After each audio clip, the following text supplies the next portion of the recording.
genetička obeležja mogu uticati na vaše zdravlje, dok promjene na genima uvek uzrokuju bolest. Većina genetskih, da kažem, osobina povećava naš rizik za oboljevanje.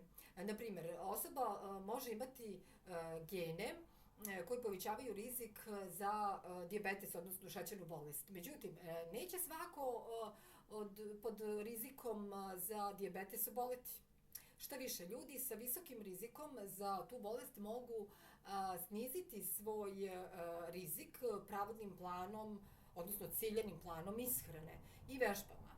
Neke genetske osobine uzrokuju bolest jedino u kombinaciji sa specifičnim uticajem okoline.